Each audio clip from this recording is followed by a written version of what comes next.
Miles Carter had read exactly 63 chapters of the campus sweetheart's daily life before he fell asleep, with his phone still glowing on his chest and woken up inside it. The novel had been a guilty pleasure, the kind of story he devoured on his commute and pretended he wasn't grinning at on the subway.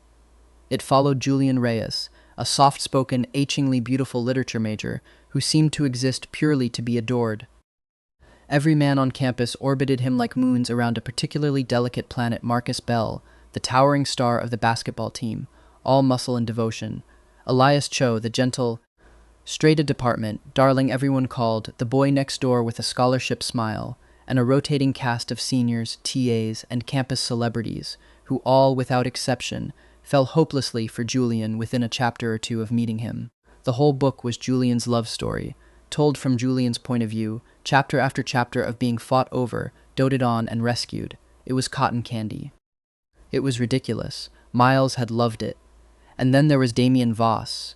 Damian was the only man in Julian's orbit who didn't fall in line.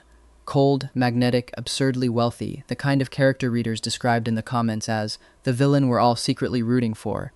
He clashed with Julian's circle at every turn, answered Julian's soft overtures with icy silence, and made no secret of his contempt for the entire lovesick parade. The fandom had spent 60 chapters speculating about his redemption arc, the inevitable moment he'd fall for Julian too, suffer beautifully for his early cruelty, and earn his place in the harem through some dramatic act of remorse. Miles had never gotten to read that arc, because somewhere between chapter 63 and 64, the world had gone dark, and when it came back, he was standing in a dormitory room that smelled like instant noodles and cheap detergent, wearing a body that was not his own. He was Stephen No. He corrected himself immediately, because if he was going to survive this, he needed a name that didn't feel like it belonged to someone else. He was Miles now, in Stephen's skin, Stephen's dorm bed, Stephen's miserable narrative arc, because that was the part the fandom never talked about. In a novel obsessed with Julian's endless string of suitors, there had to be someone standing just outside the light, resenting how bright it was. That someone was Stephen Julian's own roommate, a minor character defined by exactly two traits: bitterness, and the unfortunate position of being the doomed, disposable boyfriend of the story's designated villain. The novel had been almost cruel about it. Stephen wasn't chosen because Damian wanted him. Stephen was chosen because Damian, cornered during some drunken party game, needed a human shield, anyone willing to wear the label of boyfriend, so the endless parade of admirers chasing him would finally back off. Stephen, dazzled beyond reason by Damian's face, his fortune, and his reputation as the most unattainable man on campus, had leapt at the offer, certain this was finally his chance to eclipse Julian. It hadn't worked. Damian barely spoke to him, didn't touch him, treated him with the same detached courtesy he might extend to a stranger who'd asked for directions. And Stephen, humiliated by the contrast between his own empty relationship and Julian's overflowing one, had done the one thing guaranteed to make everything worse. He refused to let go of Damian, clung to the relationship out of spite, and in a final, spectacular act of self-sabotage, started flirting with every man in Julian's circle, hoping to provoke some kind of reaction out of anyone at all. It ended exactly as badly as it sounds. One of the leads exposed him mid-scheme. Stephen and Damian were both humiliated in front of half the campus, and the story quietly wrote Stephen out entirely, a footnote in someone else's love story. Miles now understood, with the particular clarity of a man standing at the edge of a cliff, that he had woken up on the exact day Stephen's arc began, the day he became Damian Voss's fake boyfriend. Okay, he thought, sitting very still on the bed that wasn't his. I've read this book. I know how this ends for Stephen. All I have to do is not be Stephen. It should have been simple. He cared about his looks as much as the next person, sure, but he cared about not being socially incinerated in front of an entire university even more. His plan formed almost instantly, clean and pragmatic. Never initiate the breakup that path led straight to being blamed and dragged for it, but also never repeat Stephen's fatal mistake of trying to make Damian jealous through someone else. Instead, he'd simply make himself so exhausting, so clingy, so relentlessly extra that Damian would be the one to end things. Clean hands, no scandal, no cameo in anyone's humiliation montage. It was, he thought, a foolproof plan. He had no idea yet how wrong he was about to be. The voice came from behind him, low and unhurried, the kind of voice that didn't need volume to command a room. "Hey, want to be my boyfriend?" Miles turned around, already bracing for disappointment. He'd read this scene. He knew, technically, that Damian Voss was supposed to be devastatingly handsome, the narrative had said, so a dozen times in a dozen overwrought ways, but descriptions on a page and a real human face are different animals. And Miles had assumed, as any reasonable person would, that no one could possibly live up to 60 chapters of purple prose. He was wrong. Damian was tall, easily 6'3", with a build that suggested discipline rather than vanity. His hair was an unusual, cool shade of blue-gray, the kind of color that should have looked absurd on anyone else, and instead made him look like he'd wandered out of an entirely different, much more expensive story. His features were sharp, a clean jaw, a straight nose, cheekbones that caught the afternoon light, and his eyes were dark, calm, and utterly unreadable, fixed on Miles with an expression that gave away nothing at all. "Me?" Miles pointed at his own chest, aware that he probably looked ridiculous. "You mean me?" Damian gave one slow nod. "Yeah, you." Miles opened his mouth to say something sensible, something like "we've never spoken" or "I don't even know your major," and instead heard himself say, "Okay, okay." He mentally recoiled from himself. "That's it? That's the whole negotiation?" But it was too late. Damian's expression didn't change, no triumph, no relief. Nothing, but he pulled out his phone with the brisk efficiency of a man closing a business deal, and within 30 seconds they had exchanged names and numbers, and Miles was standing alone on the quad, wondering what exactly he had just agreed to. He would admit only to himself, extremely single. 20 years single, technically, though he supposed his body was younger than that now. Some detail of transmigration he chose not to examine too closely. Is this it? Am I actually dating someone? The euphoria lasted exactly as long as the walk back to his dorm. Before he'd even reached the building, the practical part of his brain reasserted itself, dragging him back down out of the clouds. He needed to think about this properly, the way he would have approached any other unfamiliar system, back when he still had a normal, untransmigrated life, gather information, identify the variables, build a plan around the ones he could actually control. What he knew for certain, he was inside a published web novel, one popular enough that its comment sections had run for hundreds of pages of speculation. The protagonist, Julian, was beloved by design, narratively engineered to be adored, forgiven, and centered no matter what he did. Miles had no illusions about competing with that kind of plot armor. He wasn't foolish enough to try. What he knew about Damian was thinner, and mostly secondhand, filtered entirely through Julian's point of view, which meant it came preloaded with exactly the kind of bias you'd expect from a protagonist describing a man who refused to fall at his feet. Cold, arrogant, dismissive of the entire admiring crowd that surrounded Julian day and night. The novel had painted him as a wall the story hadn't gotten around to breaking down yet, and the fandom had spent chapters debating exactly when and how that would happen. Miles didn't plan to be there for whatever demolition was coming. His entire strategy rested on one simple principle. Minor characters who tried to matter got written out. Minor characters who kept their heads down sometimes got to keep existing. He intended to do the second thing for as long as humanly possible, right up until Damian inevitably tired of him and ended things on his own terms, at which point Miles fully intended to fade quietly into the background of somebody else's love story and simply live out the rest of whatever life this body had left in it. It was a reasonable plan, a sensible plan, the kind of plan a person could build an entire semester around. He had, of course, no way of knowing yet just how quickly Damian Voss was going to make a mess of it. By the time he reached the dormitory steps, dusk had settled fully over the quad, string lights flickering on along the walkway between buildings, students drifting past in loose, easy clusters on their way to dinner. Somewhere behind him, a group of first years were laughing about something, and for one disorienting moment, Miles let himself simply stand there and take it in the ordinary, unremarkable texture of a life that wasn't supposed to be his.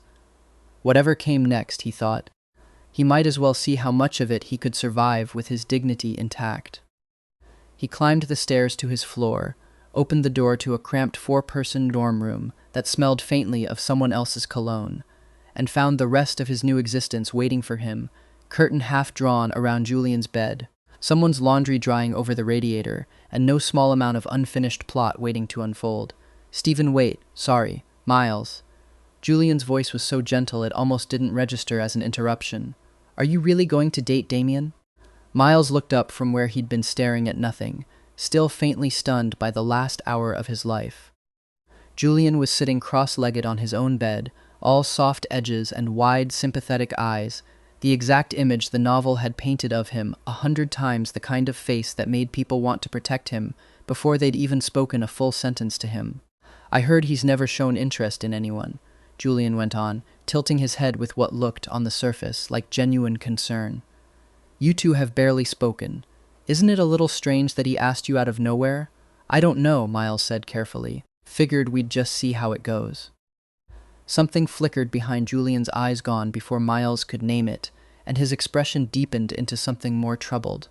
Beside him, Marcus Bell, the basketball team's star forward and one of Julian's most devoted admirers, made no attempt to hide his contempt, letting out a short, derisive laugh at Miles's answer.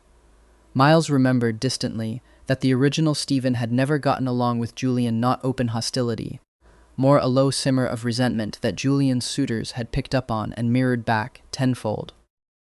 He decided he didn't have the energy to inherit that feud today. He kicked off his shoes, climbed into bed, and yanked the curtain shut without another word, blissfully unwilling to spectate whatever performance Julian and Marcus were about to put on for each other. He spent the next few minutes staring at the ceiling through a gap in the curtain, listening to Julian and Marcus's conversation ebb and flow on the other side of the room without really absorbing any of it. It occurred to him, not for the first time that day, how strange it was to have an entire social ecosystem already assembled around him, friendships, rivalries, half-remembered slights, none of which he'd actually lived through, and all of which he was now expected to navigate as though he had. He thought about the classes he was apparently enrolled in, a course load he'd have to figure out from scratch by raiding Stephen's old notebooks. He thought about the fact that somewhere out there, an entire campus of people had opinions about him that predated his own memory of ever meeting them. And he thought, with a fresh jolt of unease, about the fact that he was now, as of roughly 4 hours ago, in a relationship with a man the whole student body seemed to regard with equal parts fascination and fear. Once the curtain cut him off from the room, he let himself breathe. Damian, cold, untouchable, doesn't even flinch when he sees Julian Reyes, the single most photogenic human being on this campus. Why would a man like that want anything to do with me? He turned the question over and over and arrived nowhere useful. Whatever the reason, one thing was certain. This relationship had an expiration date, and Miles intended to make sure his name wasn't attached to the explosion when it came. Unlike the original Stephen, he had no intention of trying to seduce anyone in Julian's harem out of spite. That was a one-way ticket to social ruin, and Miles valued his continued existence at this school too much to try it. His plan, refined now into something almost elegant in its simplicity, became so extravagantly high maintenance that Damian broke up with him first, clingy, needy, adorably, unbearably annoying. Let Damian do the dirty work, and Miles would walk away with his reputation and his conscience intact. He just needed a strategy, so he did what any reasonable person raised on the internet would do. He opened an anonymous forum and posted the question plainly: how do I make my boyfriend hate me enough to dump me, without making him angry enough to get revenge? The replies came fast, and by the time he'd read through the top few dozen, a clear consensus had emerged. Cling to him, act impossibly cute, be exhausting in the most harmless way possible. It was, he had to admit, a little bit brilliant. He opened his chat with Damian and began typing before he could second-guess himself. Miles, did you wake up yet? Miles, do you have an 8 a.m. class today? Miles, I haven't seen your schedule, Miles. Also, can I start calling you babe? 5 minutes passed, then 10, then 15, long enough that Miles had begun composing a mental eulogy for his own dignity when his phone finally buzzed. Damian, I'm up. I have class. Call me whatever you want. Miles stared at the screen, genuinely surprised. Short as the reply was, it was still a reply to every single message in order. We just started dating, Miles reasoned. He probably doesn't want to look like a bad boyfriend this early. If that was the dynamic, then it was time to push a little further. Miles, let's have lunch together. What building are your classes in? Damian, Blackwell Hall. Miles, Perfect. I'll come find you after class. At 10 past noon, they stood facing each other outside Blackwell Hall in a silence so awkward it felt almost physical. Officially, they were a couple. Emotionally, they might as well have been strangers waiting for a bus. Damian simply looked at him, unreadable and devastatingly handsome, clearly under no obligation to make the first move. Miles pasted on the sweetest smile he could manage. Babe. Something flickered in Damian's eyes, barely perceptible, and he made a low, non-committal sound in response. No change in his expression otherwise. Great, Miles thought. This is going to be harder than I expected. What do you want to eat? Miles tried. Anything's fine, Damian said, flat as ever. Miles decided this was his opening. You can't just say anything, that's way too vague. He dropped his voice, aiming for something between shy and demanding. You have to actually pick somewhere. Damian blinked, the first genuine flicker of confusion Miles had gotten out of him all day, but said nothing. Miles pressed harder, raising his voice just slightly, just enough to sound like someone building up to a small tantrum. Fine, then let's go to the food court. I want hot pot. Damian studied him for a moment, like he was trying to solve a small, strange puzzle, then nodded. All right, let's go. He's not annoyed, Miles thought, blinking in surprise as Damian turned and started walking. His long legs eating up the distance so fast Miles had to jog to catch up. Walking beside him, Miles let his arm brush against Damian's every few steps, watching for any reaction. Nothing, not even a glance. Okay, I clearly need to dial back the clingy act. If I overdo this, he's going to throw a punch instead of a breakup, and I will absolutely lose that fight.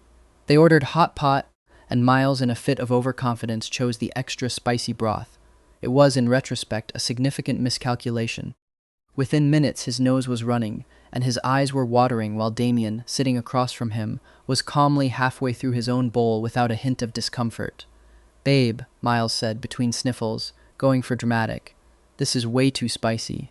Damian didn't even look up from his phone. You're the one who ordered extra spicy.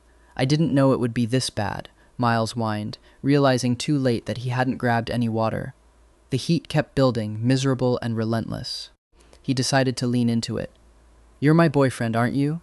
Shouldn't you be doing something to help me? Damian stared at him for a long moment. Then, wordlessly, he stood and walked away. Is he mad? Wow, that was fast. Didn't expect him to be that sensitive. Miles sniffled and kept eating anyway, resigned to his fate. A moment later, a cold bottle of water landed on the table in front of him with a soft thud. Miles looked up. Damian was standing there, one hand in his pocket, effortlessly composed. Drink, he said. If you can't handle it, stop eating. Miles blinked at him. Okay. That night, back in the dorm, he replayed the day in his head. Turns out he's got more patience than I gave him credit for. Cold and aloof on the surface, but apparently willing to tolerate a surprising amount of nonsense. I clearly need to step up my game. From the opposite bed, Julian's voice cut in, light and pointed. I heard from Elias that you had dinner with Damian in the cafeteria today. A pause, timed just a little too well, but apparently he left before you'd even finished eating. What is he trying to imply? Miles turned to face him directly. He went to get me water. So what? Something flickered across Julian's face, there and gone. It's nothing, he said quickly. I'm just glad things are going well for you.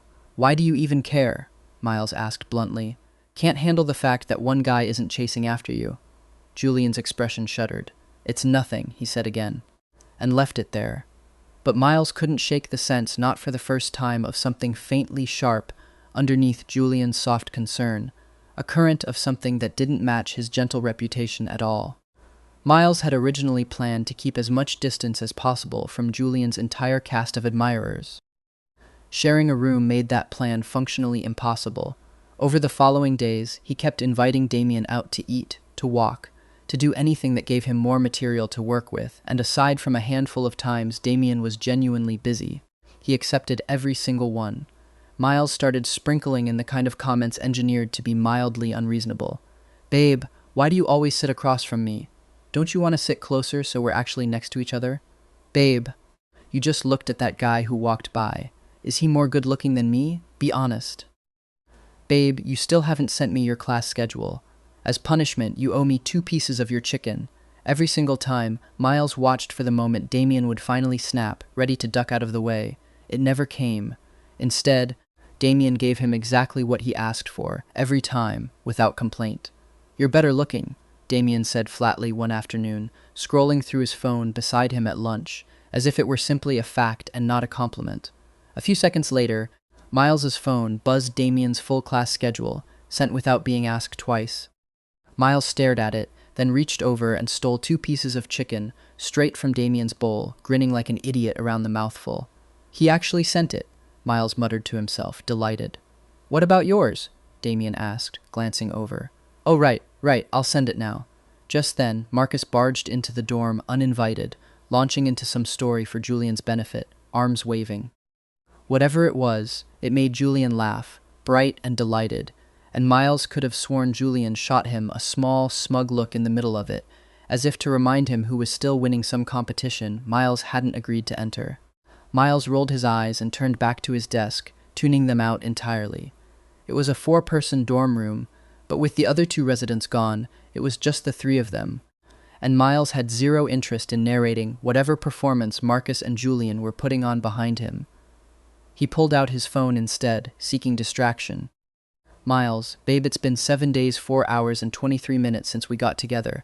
Miles, why haven't you kissed me yet? Damian, take it slow. Take it slow? Miles frowned at the phrase. Does that mean he doesn't think we're there yet? Fine. Pivot, Miles. I haven't seen you in 4 hours. I miss you. Miles, you didn't even text me first. Don't you miss me at all? A few seconds later, the little typing indicator appeared, and then, before Miles could process it, a video call came through. He answered without thinking. Damian's face filled the screen, blue-gray hair slightly mussed, brows drawn together. Unfortunately, Miles's phone was still lying flat on the desk, offering the least flattering angle imaginable. He snatched it up and aimed it properly at his own face, grumbling, You think I look ugly, don't you? I'm mad. I never said that, Damian said. Perfectly even. You look fine now. It was just a bad angle. Fine, I'll reluctantly accept that explanation. Then Damian's brow furrowed slightly. What's that sound in the background? Miles froze. He'd forgotten to plug in his headphones, and the call was still on speaker. Somewhere behind him, the noises Marcus and Julian had been making abruptly cut off, as if someone had hit mute. Miles bit down hard on the inside of his cheek to keep from laughing. It's nothing, he said lightly. They're just doing their own thing. Damian was quiet for a moment. Miles thought he saw the faintest flush creep up the tips of his ears. Don't mind them, Damian said a little stiffly. Let's just go at our own pace. Miles hummed in agreement, then got an idea. Give me a virtual kiss, he said, leaning toward the camera. On the other end, Damian, apparently walking somewhere, let the video shake slightly, strands of blue-gray hair drifting across the frame. He made a soft, irritated sound, and Miles braced for him to hang up in annoyance. Instead, Damian's face leaned in close, and his lips brushed the camera for exactly 1 second, soft, quick, deliberate, before he pulled back fast, avoiding eye contact like he was hiding something. Good enough? He asked, tone carefully casual. Yeah, Miles said, a little dazed. Perfect. After the call ended, Miles sat frozen at his desk, oddly aware of his own heartbeat. Was that just nerves? You really leave me speechless sometimes. Julian's voice cut and Marcus had apparently left at some point, leaving just the 2 of them, always trying to compete with me, like we're still in grade school. Julian raised an eyebrow, clearly enjoying himself. Want to bet on when Damian's going to dump you? Miles gave him a level smile. Wow, you're really invested in my relationship. Can't wait to watch it fall apart, can you? Of course not, Julian said, all wide-eyed innocence. I just don't think he's serious about you. This is your first real boyfriend, isn't it? When he dumps you, you'll just come running back to bother me again, like before. Something clicked into place. Ah, I get it, Miles said, wrinkling his nose. Can't keep enough men on your plate, so you're trying to pass a few off to me? No thanks. Not interested in your leftovers. Julian's easy smile cracked at the edges. You're really crossing a line, he said, voice suddenly cold. So he's not as soft as he looks after all. And the worst part was, Julian wasn't entirely wrong, Miles, and Damian probably would break up eventually. That was still the plan. But watching that smug expression settle back over Julian's face made something stubborn flare up in Miles's chest. He wanted, more than he'd expected, to win. Days folded into each other. Miles kept up the act clingy, needy, deliberately extra at every opportunity, and Damian's patience never once ran out. If anything, it seemed bottomless. One evening, scrolling through trailers for a new blockbuster, Miles fired off a message out of habit more than strategy. Miles, big movie came out yesterday. Why didn't you invite me? Don't tell me you're taking someone else. Damian, no. Are you free tomorrow? Miles's stomach dropped. Wait, is this the breakup setup? A farewell date before he cuts me loose? Panic flared, quick and unreasonable, and he typed back before he could think it through. Miles, I'm free all day. 3 minutes later, a screenshot arrived, 2 confirmed tickets, followed by another message. Damian, I'll pick you up outside your dorm at 2 p.m. tomorrow. Think about what you want to eat. We'll go after the movie. Miles read it twice, thrown completely off balance by how normal, how considerate it sounded. Damian, are those seats okay? If not, pick different ones and I'll buy new tickets. Is this man seriously this thoughtful? Miles shook himself and typed back, they're perfect. The next afternoon, he came downstairs to find Damian's sleek black sports car parked directly in front of the dorm, drawing more than a few stares. Rich people really do play a different game, Miles thought, sliding into the passenger seat. Did you eat? Damian asked, glancing over. No. It was Saturday, he'd slept in, and breakfast had felt optional right up until the moment it clearly wasn't. Before he could complain, Damian reached behind his seat, produced a paper bag, and handed it over without a word. Here. Miles blinked, took the bag, and mumbled his thanks. This guy can practically read my mind. The small kindness gave him an unexpected surge of courage. When they got out of the car at the theater, he lagged half a step behind Damian, psyched himself up, and then reached out and grabbed his hand decisively before he could talk himself out of it. Damian froze mid-step. Here it comes, Miles thought, bracing for him to pull away, to say something cutting. Instead, Damian simply laced their fingers together and kept walking as though nothing unusual had happened at all. It left Miles oddly frustrated, and underneath that, a small, treacherous bloom of delight he refused to examine too closely. He decided to push a little further. You're too much, he huffed, half joking. Why don't you ever take the initiative and hold my hand first? I always have to make the first move. Damian glanced sideways at him, then looked quickly away. The tips of his ears had gone unmistakably pink. Got it, he muttered. What was that? Miles teased. I'll hold your hand first. From now on, something is definitely off here. This wasn't how the novel had described Damian at all. Zero physical contact, barely any interaction. A cold front that only grew colder once the original Stevens schemes had started. But everything about this felt disturbingly normal. Too normal. No. Stop overthinking it. Stick to the plan. Let things play out. If the story still worked the way it was supposed to, Damian would eventually get sick of him and end things, and Miles, this disposable cannon fodder boyfriend, would quietly exit stage left. That was still supposed to happen, right? The university's basketball tournament rolled around, and though Miles and Damian played for different departments and rarely had overlapping game times, Miles made a point of showing up for every one of Damian's matches, cheering from the stands like the world's most enthusiastic, clingy boyfriend. Watching Damian play was, if Miles was honest, pure entertainment. Quick, sharp, effortlessly smooth through every play, tall frame and long legs cutting through the defense. There was no question he was the best player on the court. Every time he scored, the stands erupted, and Miles took an embarrassing number of close-up photos, grinning like a total fanboy the entire time. When the game ended in a decisive win, Damian walked off the court sweaty and visibly pleased with himself, waving off the water bottles offered by a small crowd of admirers and heading straight for Miles instead. He took the bottle from Miles's hand without even asking. Weren't you about to take water from someone else? Miles teased, raising an eyebrow. I saw you hesitate, he pouted, exaggerating for effect. So many people were handing you water, and everyone was staring the whole game. The confession wall's going to be flooded with posts about you tonight. Damian twisted the cap off and drank deeply, a single bead of water sliding down his jaw, along his throat, disappearing beneath his collar. Kind of unfairly hot, Miles thought, not for the first time. Didn't you take the most photos out of anyone? Damian asked, eyes glinting. Before Miles could answer, he added, Speaking of the confession wall, was the post from 2 nights ago about you? Miles's brain briefly short-circuited. The one that said, he cut himself off. You remember that? White t-shirt, black pants, classroom 204, Damian said, entirely too pleased with himself. That's definitely not me, Miles said, waving it off, already scrambling to change the subject. I have a game tomorrow night. You have to come watch. He'd braced for a no Damian had class that time slot and had already loaded up a small tantrum in preparation. Instead, Damian nodded without a moment's hesitation. Okay. Before his own match the next night, Miles noticed Julian across the gym, deep in conversation with a boy in team uniform Derek Shaw, the gentle, well-liked forward from the novel's supporting cast, another one of Julian's many admirers. Their body language was a little too intimate for casual teammates, and Julian was visibly blushing. But the look Derek shot Miles's way, brief and sharp, suggested this particular gentle admirer had a much colder edge than his reputation implied. The game began. Passes, fast breaks, layups. Miles worked well with his teammates to hold the defensive line, until, mid-play, an elbow slammed hard into his ribs. The ball went out of bounds, and Derek stepped back, expression perfectly neutral, as though nothing had happened. Something's not right, Miles thought, frowning. From that point on, Derek marked him relentlessly subtle shoves, well-timed blocks, fouls clever enough to only get called once.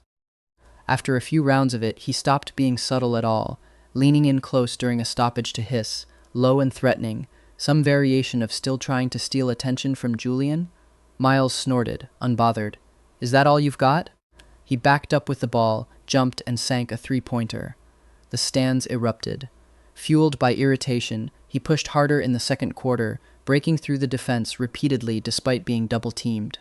The tension between him and Derek bled into every possession until, on a fast break, Derek's foot came out and swept Miles's legs from under him. He hit the floor hard, ankle twisting under him, pain flaring white and sudden. The referee's whistle cut through the noise, immediately a clear foul, and the quarter ended on it. Whispers rippled through the stands. What's up with Derek today? He's been targeting number 8 all game. That trip was completely dirty. His teammates gathered around, checking on him as he tried to push himself upright on one hand. Derek approached, smirking, condescending. That all you've got? Miles opened his mouth to fire back, and then a basketball slammed into the back of Derek's knee, hard enough to make him stagger. Miles looked up. Damian was crossing the court toward them, cold and unhurried, like a storm moving in slow motion, the thrown ball unmistakably his. Without a word, Damian reached him, slid one arm around his waist, and lifted him effortlessly to his feet. He turned his eyes on Derek, dark, scornful, utterly without warmth.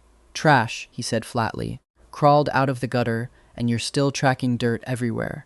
Derek's bravado evaporated on the spot. Man, Damian, what's that supposed to mean? You didn't look confused while you were elbowing and tripping him all game. Miles cut in. Just then Julian appeared, wide-eyed and earnest as ever. Damian, maybe there's a misunderstanding. Derek always plays clean. Something about hearing Julian address Damian so familiarly sent an unpleasant prickle down Miles's spine. He was about to say something when Damian beat him to it, voice sharp and clear. You think I'm blind? In 20 minutes he elbowed my boyfriend 3 times, shoved him 4, and tripped him twice. I counted. He turned back to Derek. One-on-one sometime. You like targeting people, try it with me. If anyone's doing a one-on-one with him, it should be me. Miles interjected quickly, still leaning into Damian's side, arms still firm around his waist, expression easing into something almost soft. Then, with utter seriousness, he said, You didn't call me babe. That's what you're focused on right now? Miles didn't stick around for the second half. His ankle made that decision for him. Damian carried him piggyback to the campus infirmary, and with his arms loosely wound around Damian's neck, Miles found himself replaying the moment Damian had stood up for him, warmth blooming somewhere under his ribs that had nothing to do with the ache in his ankle. Thanks, he murmured near Damian's ear. Damian adjusted him slightly on his back. Don't thank me. That's just what boyfriends do. A beat then, almost awkwardly, as if trying to shift the subject. You played well, by the way. Those 2 threes were impressive. Miles smiled, narrowing his eyes playfully. Right? I'm also extremely handsome. His gaze drifted to the curve of Damian's ear, close enough to reach. Before he could second-guess it, he brushed his lips lightly against it, the barest, fleeting kiss. Thanks for the compliment, he murmured. Damian's ear went instantly, visibly red. Only after the fact did the full weight of what he'd just done catch up to him. Miles bit his lip, heart suddenly hammering loud enough that he was half convinced Damian could hear it through his own back. The places where their bodies pressed together felt strangely, uncomfortably warm. Neither of them said another word the rest of the way. It turned out to be nothing worse than a mild sprain, a brace, some ointment, a week of taking it easy. Damian carried him not just to the infirmary, but all the way back to the dorm afterward, drawing more than a few curious, amused looks from classmates along the way. "Are you tired?" Miles asked, wiggling his feet for effect, and then, before Damian could answer, added with deliberate mischief, "Doesn't matter if you are. I'm not getting down. I just want you to carry me." Damian, apparently long past being fazed by this sort of thing, only said, "Fine." At the dorm building, Miles tried to offer to walk the rest of the way himself, aware of how tiring the stairs would be. Damian wouldn't hear of it, carrying him the whole way up, setting him gently into his desk chair, and handing over the ointment. 3 times a day, morning, noon, and night. I'll remind you," he instructed. "Okay," Miles said, a little distracted. Damian reached out and ruffled his hair. "Don't worry," he said, softer than before. "He won't try anything with you again." That wasn't actually what was weighing on Miles's mind. After Damian left, he sat with his leg propped up, quietly troubled. "He's really good to me. What does he actually feel? He gives in no matter how ridiculous I act. It's getting harder and harder to justify how spoiled I've let myself become." His thoughts were interrupted by Julian, who wandered over with his usual air of unfinished business. "I wasn't planning on competing with you over this," Julian said. "But you've gone too far this time." He tilted his chin up. "In terms of charm, you've never once beaten me. How long do you really think Damian's interest in you is going to last?" Something in Miles snapped into place. He's after Damian now. The realization made his blood run hot. "You genuinely deserve a slap," he growled, rising unsteadily onto his good leg. "What, you think you're irresistible to everyone? You're just manipulative." Julian, apparently confident Miles wouldn't actually follow through, lifted his chin. "We'll see." Julian really is something else, Miles thought, watching him go. Whatever happened between him and Damian was one thing, but there was no way, absolutely no way, he was going to let Julian get his claws into this particular relationship. 3 days later, with Damian trailing behind him like an unimpressed bodyguard, Derek showed up at their dorm room, looking thoroughly chastened. "I'm sorry, Miles," he mumbled, a mixture of embarrassment and lingering resentment on his face. "It was wrong of me to target you during the game. It won't happen again." No idea what Damian said to him, but this must be what people mean by villainous intimidation. Miles raised an eyebrow. "I don't forgive you. Get out of my sight." Both Derek and Julian looked thoroughly miserable by the end of it, though Miles found he didn't particularly care. He turned to Damian. "Let's go." Still limping slightly, he took Damian's offered hand as promised, and they left the dorm together, wandering the campus at an unhurried pace. "I saw you exchange a look with Julian earlier," Miles said, feigning seriousness. "You're not allowed to talk to him." Damian blinked. "Who?" "My roommate. The one flirting with Derek back there." "Oh," Damian said, sounding genuinely confused. "Why would I talk to him? Guess he really has zero interest in Julian." That, at least, made Miles unreasonably happy. He pressed his advantage. "From now on, you're not allowed to talk to him, look at him, or come within 5 meters of him." Damian didn't so much as blink at the absurdity of the demand. He simply smiled and said, "Okay." That made Miles happier still. He quickened his pace without noticing, until Damian caught his wrist. "Slow down. Your foot's still healing." Days passed, and rather than cooling off, Miles and Damian only seemed to grow closer. One evening, having gone all day without seeing each other, Miles lay in bed firing off messages into the void. "Miles, babe, you haven't replied in literally a whole second. If you don't love me, just say so, no need to ghost me." "Damian, I'm not ignoring you, about to shower." A mischievous idea took root before Miles could stop it. "Miles, are you hiding something from me? Send me a photo of your abs." He stared nervously at the screen after hitting send, caught somewhere between anticipation and regret. A minute later, a video call came through. He answered instantly. Damian was in the bathroom, damp hair pushed back, looking faintly embarrassed. "I'm not sending a photo," he said. "I'll just show you." "Wait, is this actually happening?" Miles nodded eagerly. "I'm ready." Damian angled the camera down and lifted the hem of his shirt. His abs were defined, rising and falling gently with his breath, and Miles's eyes went wide despite himself. He ducked halfway under his blanket, staring without blinking, and yes, took a few screenshots he would absolutely never mention to anyone. "They look nice," he murmured, a little dazed. "Can I touch them next time we meet?" Damian's voice, just off camera, dropped noticeably. "Sure. Can I lick them?" slipped out before Miles could stop himself. Silence stretched between them. Then Miles noticed, unmistakably, the shift in Damian's sweatpants and heard his breathing pick up, and just like that, the call ended abruptly. A message arrived a moment later. Damian, talk later, showering, a very convenient excuse. Miles's face burned hot enough that he half expected to catch fire. He stayed under the blanket for what felt like a very long time before remembering he needed to breathe. Once his ankle had fully healed, the two of them started running laps together in the evenings ostensibly to meet the university's fitness requirement, but in practice, it felt suspiciously like a date. Compared to Damian, Miles was the lazy one, tapping out after 2 or 3 laps and handing off his phone so Damian could finish the remaining distance on his behalf. One night, taking a shortcut home, they wandered into a dim, wooded corner of campus, known apparently for exactly one purpose. Every few yards, they passed a couple tangled up together in the dark, and among them, unmistakably, were Julian, Marcus, and Derek, locked in a scene that looked like it had been lifted straight from the pages of the original novel. Whatever had just been said, the next thing Miles saw was Marcus throwing his arms around Julian in an enthusiastic embrace, and Derek clearly unwilling to be outdone grabbing Julian by the chin and kissing him with considerable enthusiasm. Miles stared, thoroughly scandalized. I have officially seen everything now. He glanced at Damian and caught the same startled, faintly horrified look on his face.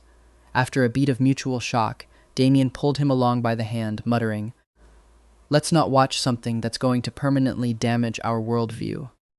They rounded a corner, and Damian stopped abruptly, looking down at him. His usually distant eyes had gone unexpectedly soft. "Miles," he said, "do you want a kiss?" "Huh?" Miles blinked, surprised, a small wave of anticipation rising in his chest despite himself.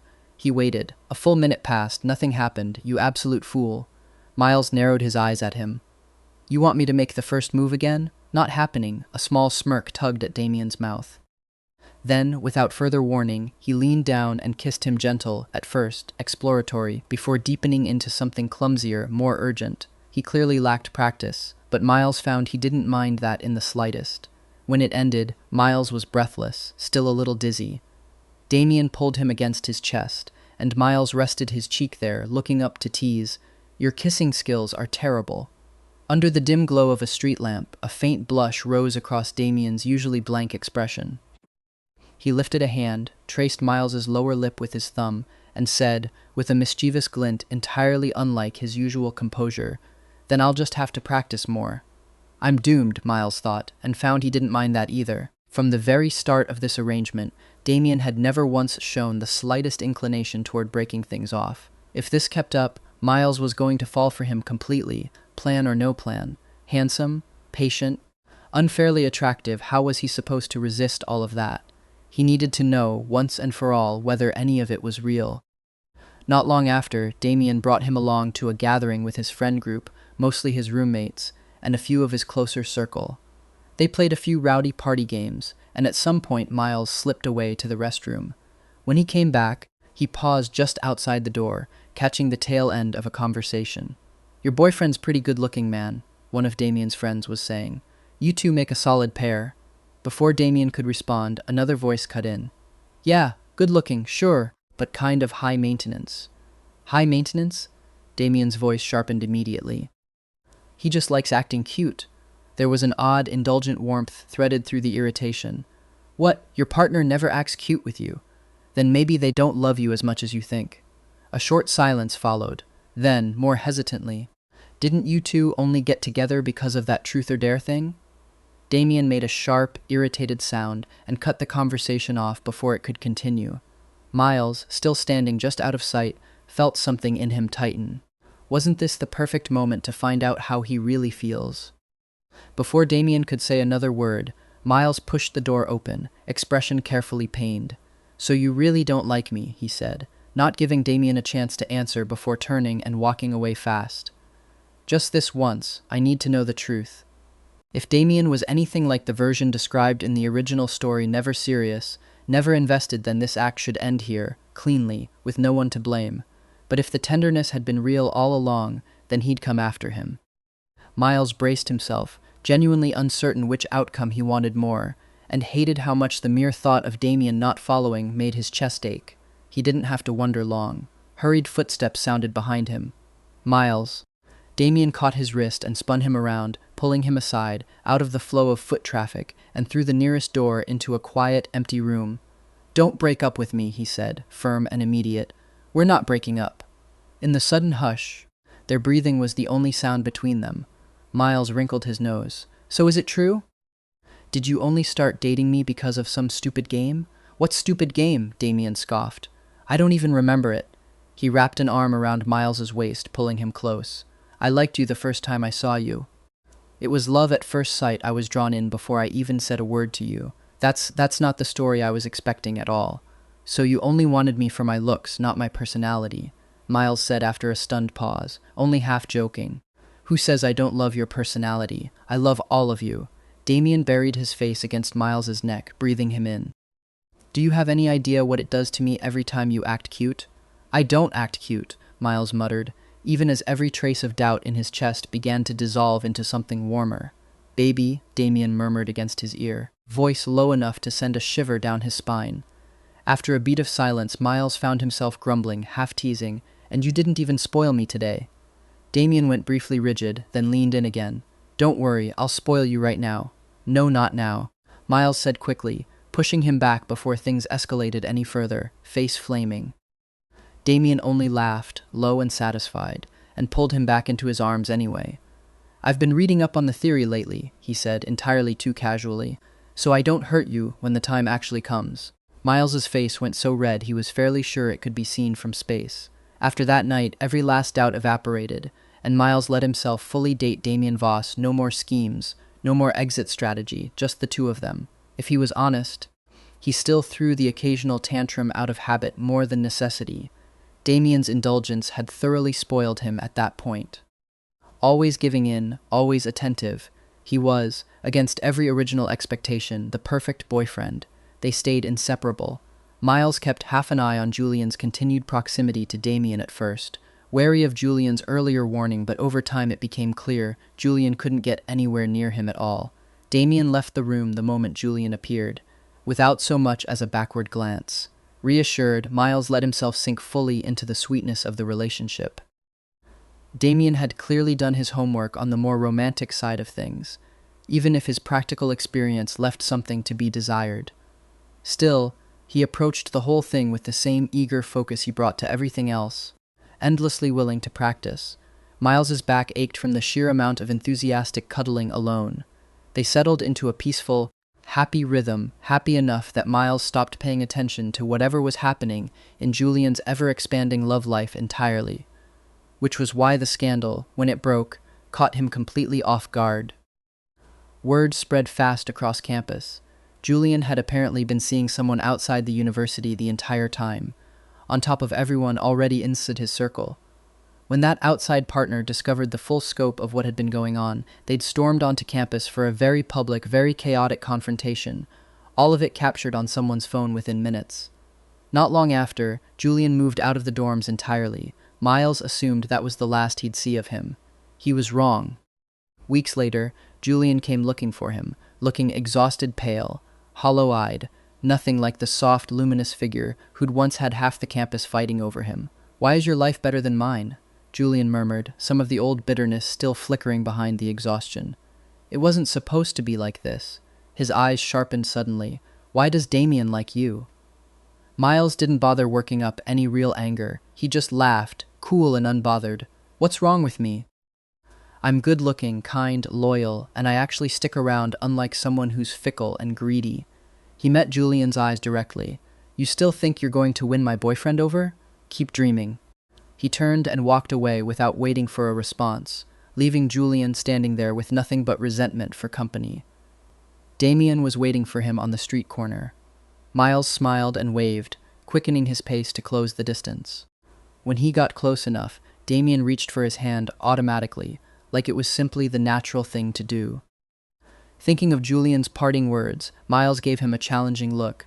"Tell me honestly, isn't having me the best thing that's ever happened to you?" Damian looked him straight in the eye, without a flicker of hesitation. "Of course it is." Miles couldn't help the smile that broke across his face. He leaned his head against Damian's shoulder. "Good. Because you're pretty lucky to have me too, you know.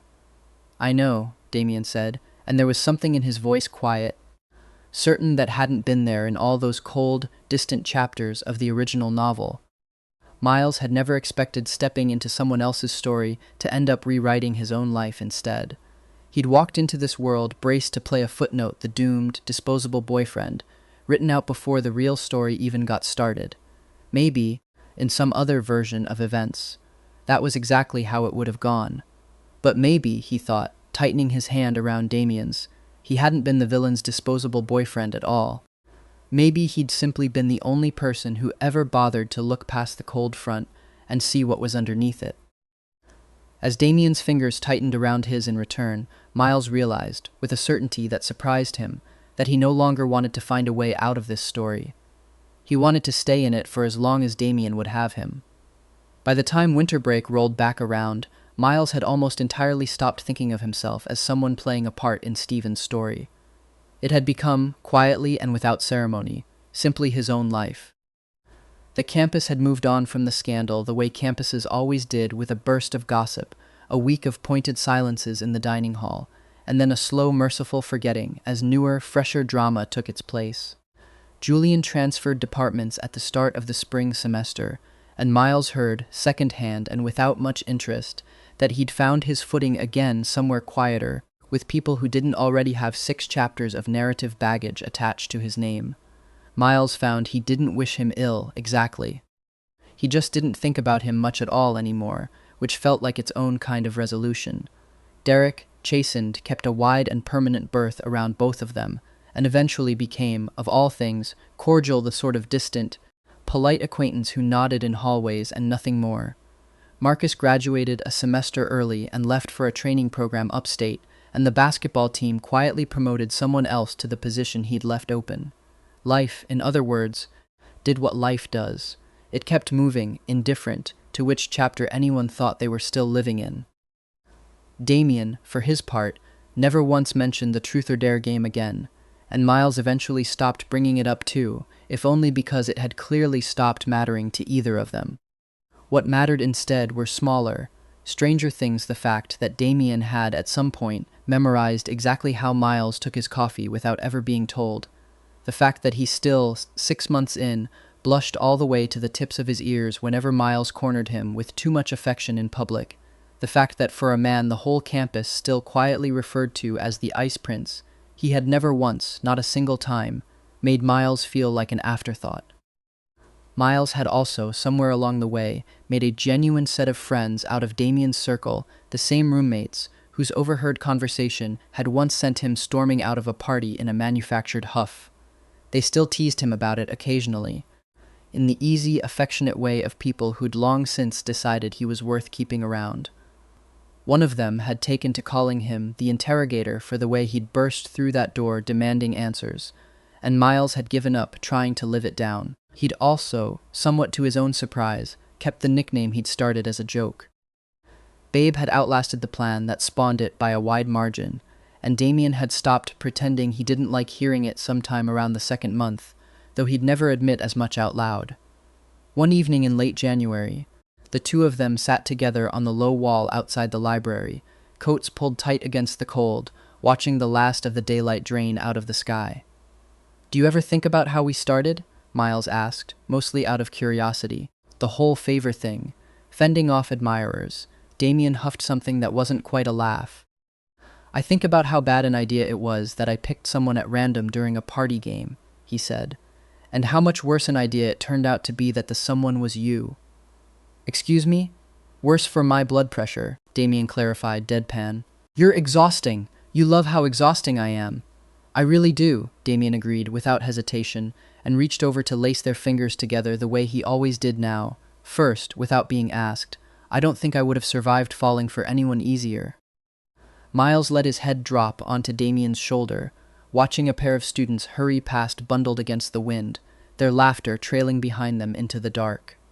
Somewhere in another part of campus, he imagined, some other story was probably still unfolding exactly the way it was written, protagonists finding their happy endings on schedule, side characters clearing out of the frame right on cue. He was fairly sure, at this point, that he'd broken whatever schedule his own story had originally been written on. He couldn't bring himself to mind. "Hey," Damian said quietly after a while. "Hmm?" "I really did mean it, the first time I saw you." His voice had lost its usual composed edge, gone soft and unguarded in a way it only ever did when there was no one else around to see it. It wasn't the game. It was never the game. Miles smiled against the collar of Damian's coat and didn't bother hiding how pleased that made him. "I know," he said. "I figured it out eventually. Took you long enough. You try being told you're dating the campus villain and see how fast you catch on. I had an entire escape plan. Spreadsheets, contingencies. You did not have spreadsheets." "Figuratively," Miles allowed.